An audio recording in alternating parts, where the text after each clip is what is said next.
ଯେତିକି ନିଜର ହୁଅନ୍ତି ସେ ସେତିକି ଅଧିକ କଷ୍ଟ ଦିଅନ୍ତି। ନହେଲେ ପର ଲୋକ ତ ସାମାନ୍ୟ ଧକ୍କାରେ ବି ଭୁଲ ମାଗି ନିଅନ୍ତି।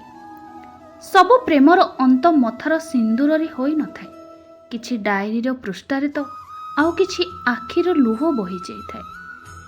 ଏମିତି କଷ୍ଟ ଥାଏ ଯାହାକୁ ବର୍ଣ୍ଣନା କରିବା ପାଇଁ କୌଣସି ଶବ୍ଦ ନଥାଏ।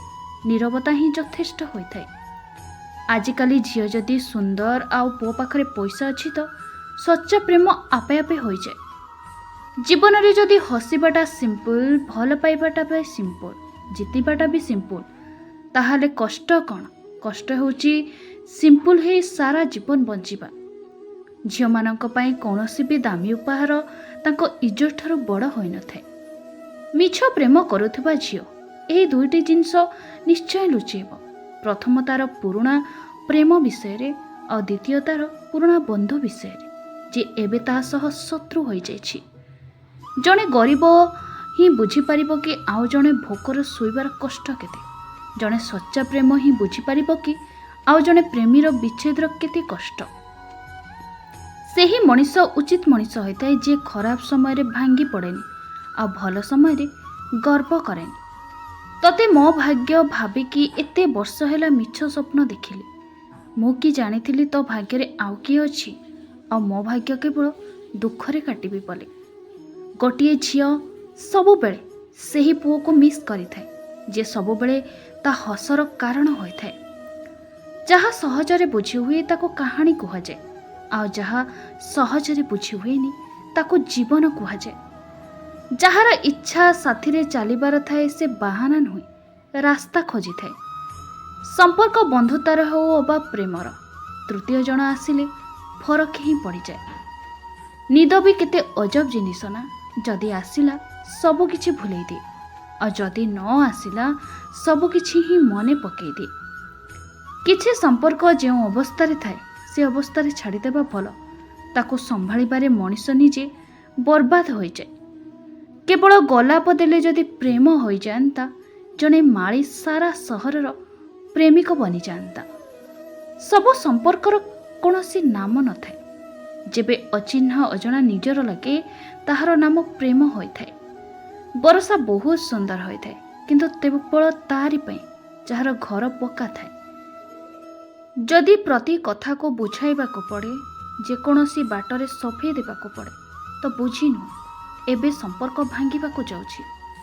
ଯେ ତୁମକୁ କେବଳ ଟାଇମ୍ ପାସ୍ ପାଇଁ ପ୍ରେମ କରିଥାଏ ଦେଖିବ ତାର ବଡ଼ ପରିଚୟ ଏହି ଗୋଟିଏ ହୋଇଥାଏ। ତମର ଅଭିମାନରେ କିଛି ବି ଫରକ ପଡ଼ିନଥାଏ। ଭୁଲ ଯାହାର ବି ଥାଉ, ଝଗଡ଼ା ପରେ ଯିଏ ପ୍ରଥମେ କଥା ହୁଏ ସେ ପ୍ରକୃତରେ ସମ୍ପର୍କର ମୂଲ୍ୟକୁ ଠିକ୍ ବୁଝିଥାଏ। ଜୀବନ ସାଥୀ ଦିନେ ନା ଦିନେ ସମସ୍ତଙ୍କୁ ମିଳେ, ହେଲେ ମନର କଥା ଏବଂ ହୃଦୟର ଭାଷା ଯିଏ ବୁଝିପାରୁଥିବ ଏମିତି ସାଥୀ କେବଳ ଭାଗ୍ୟରେ ଥିଲେ ମିଳେ। ଯେତେବେଳେ ମଣିଷ ଚାଲିବା ଶିଖିନଥିବ ଲୋକେ ପଡ଼ିବାକୁ ଦେବନି। ଯେବେ ମଣିଷ ଚାଲିବା ଶିଖିନେବେ ଏବଂ ନିଜ ଗୋଡ଼ରେ ଛିଡ଼ା ହେବାକୁ ଚେଷ୍ଟା କରିବ ଲୋକ ସବୁବେଳେ ତଳେ ପକାଇବାକୁ ଚେଷ୍ଟା କରିବେ। ଦୁଃଖରେ ଥିବା ଲୋକଙ୍କୁ ଉପଦେଶ ନୁହେଁ ସହାନୁଭୂତି ଆଉ ସାହାରା ଲୋଡ଼ା ଥାଏ। ଯେଉଁ ଲୋକ ତୁମ ଦୁଃଖକୁ ସତରେ ବୁଝିଯାଆନ୍ତି ସେ କେବେ ବି ତୁମ ଦୁଃଖରେ କାରଣ ହୁଅନ୍ତି ନାହିଁ। ବିଚିତ୍ର ଲାଗିଲେ କଥାଟା ବି ସତ। ବଞ୍ଚିଥିବା ଲୋକଙ୍କୁ ଚୁପ୍ କରେଇ ଦିଅନ୍ତି ଆଉ ମରିକି ପଡ଼ିଥିବା ସବୁକୁ କହନ୍ତି ଉଠ କଥା କହ, ଚୁପ୍ ରହନା। ଏ ସମ୍ପର୍କ ବି ବହୁତ ବିଚିତ୍ର ହୋଇଗଲାଣି। ବିନା ବିଶ୍ୱାସରେ ଆରମ୍ଭ ହୁଏ ନାହିଁ ଏବଂ ବିନା ଧୋକାରେ ଶେଷ ହୁଏ ନାହିଁ। ଘର ଭାଙ୍ଗିଲେ ଏହି ସମାଜ କାହିଁକି କେଜାଣି ଗୋଟିଏ ନାରୀକୁ ହିଁ ଦୋଷ ଦିଅନ୍ତି। ଯେମିତି ଗୋଟିଏ ହାତରେ ତାଳି ବାଜିଥାଏ। କାହାକୁ କ୍ଷମା କରିଦେବା ବହୁତ ସହଜ କିନ୍ତୁ ତା ଉପରେ ପୁଣି ଥରେ ଭରସା କରିବା ବହୁତ କଷ୍ଟ। ଦୋଷ ହେଉଛି ତାର ଯିଏ ଭଲ ପାଇବା ଶିଖେଇଲା, ନହେଲେ ମୁଁ ଏକୁଟିଆ ବହୁତ ଖୁସିରେ ଥିଲି। ଭୁଲ ତ ଅନେକ ହୋଇଛି ଏ ଜୀବନରେ କିନ୍ତୁ ଦଣ୍ଡ ମିଳିଲା ସେଥିପାଇଁ ଯେଉଁ ଭୁଲ କେବେ କରି ହିଁ ନଥିଲେ। ପ୍ରକୃତ ପ୍ରେମ କେବେ ଭୁଲି ହୁଏନି ଆଉ ସେ ପ୍ରେମ ହୃଦୟରେ ସ୍ମୃତି ହୋଇ ରହିଛି। ଅବଶ୍ୟ ଛଳରେ ଅନେକ ବଳ ଅଛି କିନ୍ତୁ ଭଲ ପାଇବାରେ ଆଜି ବି ସବୁ ସମସ୍ୟାର ସମାଧାନ ଅଛି। ଲୁହ ହସଠାରୁ ଅଧିକ ଭଲ ହୋଇଥାଏ। ଜାଣିଛନ୍ତି କ'ଣ ପାଇଁ? କାହିଁକି ନା ହସ ତ ସମସ୍ତଙ୍କ ପାଇଁ ଥାଏ କିନ୍ତୁ ଲୁହ ଜଣେ ଖାସ୍ ମଣିଷଙ୍କ ପାଇଁ ଆସିଯାଏ। ଜୀବନରେ କେହି ଯଦି ଆପଣଙ୍କୁ ଦେଖି ଜଳୁଛି ତାକୁ ଜଳିବାକୁ ଦିଅନ୍ତୁ। ମନେ ରଖ, ସବୁବେଳେ ଜଳିବା ଜିନିଷ ଦିନେ ନା ଦିନେ ପାଉଁଶ ହୋଇଯାଏ। ସେ ଅହଙ୍କାର ହେଉ, ବସ୍ତୁ ହେଉ କିମ୍ବା ମଣିଷ।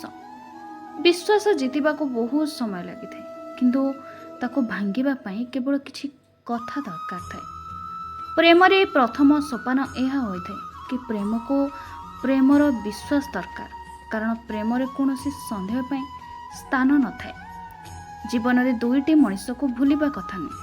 ପ୍ରଥମେ ସିଏ ଯିଏ ଆଗକୁ ବଢ଼ିବା ପାଇଁ ମୌକା ଦିଏ, ଆଉ ଦ୍ୱିତୀୟ ସିଏ ଯିଏ ପ୍ରଥମେ ଆଶା ଦେଖାଇ ପରେ ଧୋକା ଦେଇଥାଏ।